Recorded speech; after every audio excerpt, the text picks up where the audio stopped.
Did you know that America is the only first world country with the minimum age of purchasing and consuming alcohol being 21? See, almost every other nation in the developed world has their minimum age at 18, such as Australia, France, and even our buddies up north, Canada. Hi, my name is Brandon Pond, and today I want to talk to you about why we should lower the minimum drinking age from 21 back down to 18. Now, as someone who has finished high school and is currently a junior in college, I've had my experiences watching people drinking while underage, and I've seen the mistakes they've made while they were drinking underage.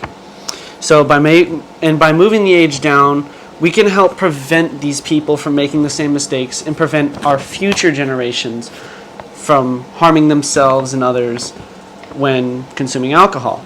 So first, we have to see why was the age raised in the first place. Then we see if it worked in the United States and see how we compare it to other countries. And finally, how we can teach our youth how to better consume alcohol responsibly.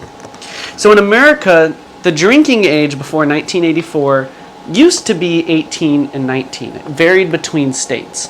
But during the 1970s and the 1980s, there was an epidemic of teen drunk driving deaths. Now, according to Ryan Lessing in 2017, in 1984, after intense lobbying from groups such as Mothers Against Drunk Driving, or MAD for short, Congress passed the National Minimum Drinking Age Act. Now, what this said was all states should raise their minimum drinking age to 21. And at first, states didn't care. There was no one to really punish them if they didn't. So Ronald Reagan made an amendment to it saying, if you don't, we're going to cut 10% of highway funds. 4 years later, after that, in 1988, every state had a minimum drinking age of 21.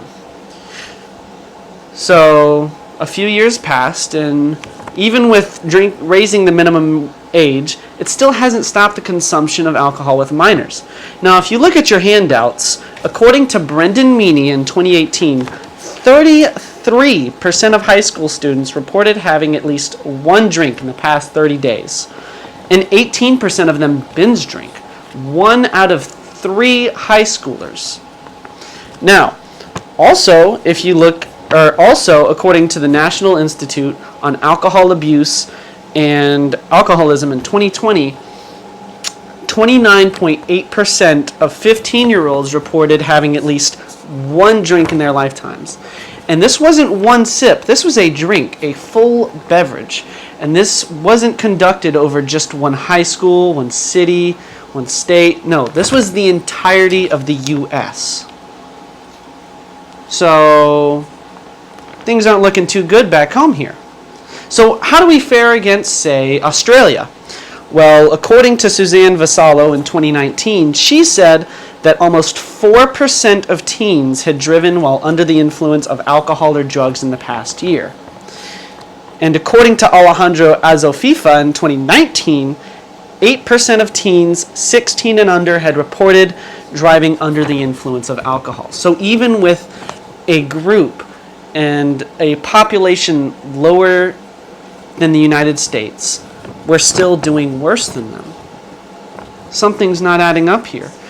And even for someone who might say, oh, well, if we lowered the age, there's not many benefits. It's just more younger people drinking.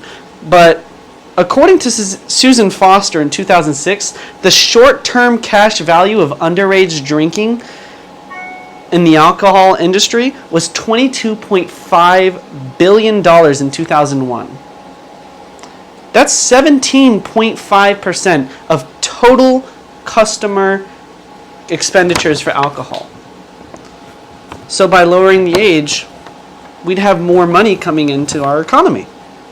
So after looking at all this stuff, it's easy to see that we're not blocking alcohol from minors that well in the first place. So what if instead of blocking it from them, we simply teach them how to drink responsibly and how to moderate their consumption?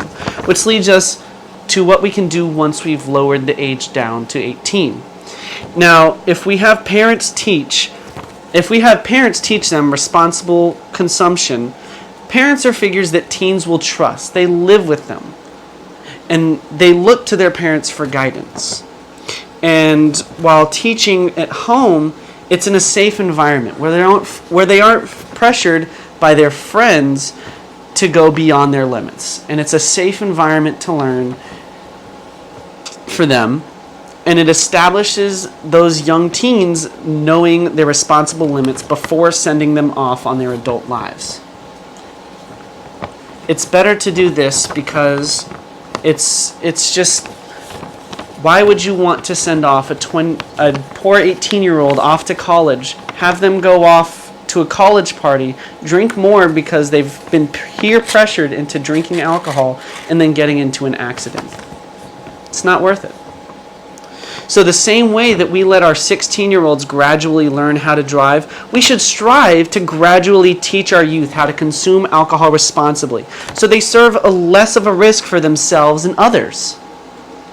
So in conclusion, we aren't achieving the levels of success that we were hoping to prevent drinking among minors.